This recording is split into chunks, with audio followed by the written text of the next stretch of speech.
சென்னை தாம்பரம் அருகே welding மிஷினால் ATM இயந்திரத்தை உடைத்து 9 லட்சம் ரூபாய் கொள்ளையடிக்கப்பட்ட சம்பவம் பரபரப்பை ஏற்படுத்தியுள்ளது.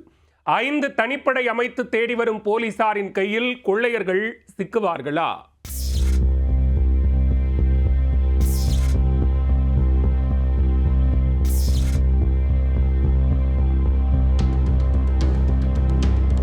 ஏடிஎம் இயந்திரத்தை உடைத்து கொள்ளை, 9 லட்சத்துடன் எஸ்கேப்.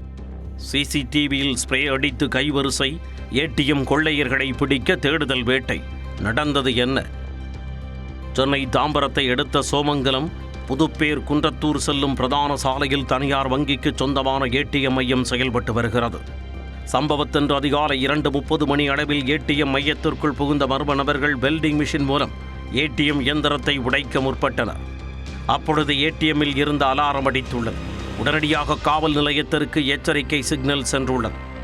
ஆனால் சம்பவ இடத்திற்கு காவலர்கள் தாமதமாக சென்று பார்த்தபொழுது ஏடிஎம் இயந்திரம் உடைக்கப்பட்டு அதில் இருந்த பணம் கொள்ளையடிக்கப்பட்டது தெரிய வந்தது. இதுகுறித்து வங்கி மேலாளரிடம் விசாரணை நடத்தினர். சம்பவத்தன்று தான் ஏடிஎம்மில் சுமார் 10 லட்சம் ரூபாய் வரை பணம் நிரப்பப்பட்டதாகவும் தற்பொழுது சுமார் 9 லட்சம் ரூபாய் வரை காணாமல் போயிருக்கலாம் என்றும் தெரிவித்துள்ளனர்.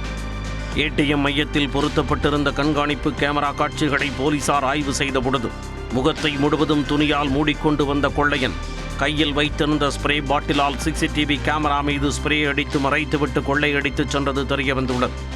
கொள்ளையர்கள் வந்த வாகனம் குறித்தும் அவர்களின் உருவம் குறித்தும் போலீசார் சிசிடிவி காட்சிகளை வைத்து தீவிர ஆய்வு செய்து வருகின்றனர். செல்போன் டவரில் பதிவான எண்களை சேகரித்தும் விசாரணையை முடுக்கிவிட்டுள்ளனர். அதில் கொள்ளையர்கள் பிடிபட்டால் மட்டுமே சம்பவத்தின் பின்னணி குறித்து தெரிய வரும்.